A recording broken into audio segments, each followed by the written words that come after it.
بسم اللہ الرحمن الرحیم۔ السلام علیکم۔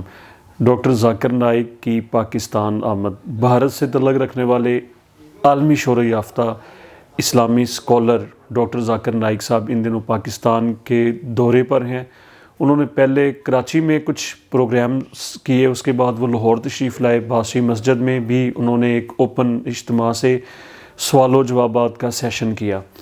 ڈاکٹر ذاکر نائک صاحب دراصل تقابل ادیان کے ماہر ہیں۔ یہ ذرا اپنے ذہن میں رکھ لیں، جو خاص طور پہ جو اسٹوڈنٹس ہیں، کہ وہ تقابل ادیان کے وہ ایکسپرٹس ہیں۔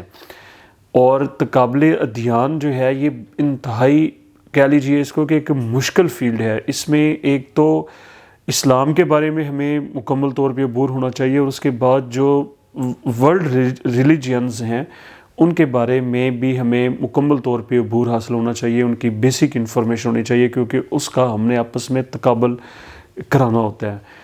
اور ڈاکٹر ذاکر نائک صاحب کی اگر خدمات کی بات کی جائے تو ان کی سب سے بڑی اگر خدمت ہے، اور وہ یہ ہے کہ وہ ہندوستان جیسے ملک میں، کہ جو کہ ایک بڑی نیرو مائنڈڈ سوسائٹی ہے، وہاں پر بات کرنا اور پھر اسلام کا ہندوازم کے ساتھ کمپیریزن کرنا، اور وہ میرٹ کے اوپر کرنا، اور سچ کو سچ کہنا اور جھوٹ کو جھوٹ کہنا، سب کے سامنے کہنا، یہ بہت بڑی بات ہے۔ اور پھر اس کا خمیازہ بھی انہوں نے بھگتا کہ ان کو ہلے کر کے بہانے کر کے پھر بالآخر ان کو ملک بدر کر دیا گیا، اور وہ ان دنوں انڈیا سے باہر انہوں نے ڈیرے جما رکھے ہیں۔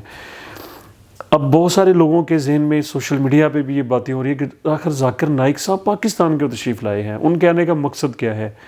تو یہ ذرا دیکھیں، ڈاکٹر ذاکر نائک صاحب ایک معلم اور استاد کی حیثیت سے پاکستان تشریف لائے ہیں، اور ان کی جو ریسرچ ہے، ان کی جو سٹرگل ہے، ان کی جو کاوشیں ہیں، ان کا جو نالج ہے وہ بھرپور ہے۔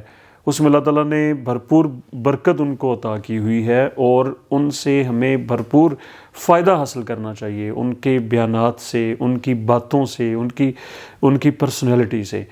اور اگر ہم اسلامی ہسٹری کی بات کریں تو ہماری ہسٹری میں بھی یہ بات کہ جب کوئی یہ مسلکی اختلافات سے ذرا باہر ہو کر، انفرادی اختلافات سے باہر، کیونکہ وہ ورلڈ فورم پر وہ کام کر رہے ہیں، وہ اسلام کے لیے سروسز اپنی فراہم کر رہے ہیں، وہ اسلام کے لیے سرو کر رہے ہیں، تو ان سے ہمیں بھرپور فائدہ بھی حاصل کر، ان سے وہ اصل میں دیکھیں تو بہت بڑی ایک موٹیویشن ہے ان کی پرسنالٹی کے اندر، کہ ان کی زبان میں لکنت ہے، وہ اچھے طریقے سے بول نہیں سکتے، اور وہ لیکن ان سب باتوں کے باوجود، ان تمام تر چیزوں کے باوجود وہ ماشاءاللہ انٹرنیشنلی اگر اسلام کے لیے بہت کچھ وہ کر رہے ہیں، اور بہت سارے لوگ ان سے، لاکھوں کروڑوں لوگ ان سے فائدہ حاصل کر رہے ہیں۔ تو مجھے اپنی دعاؤں میں یاد رکھیں۔ آپ لوگوں کا بہت شکریہ۔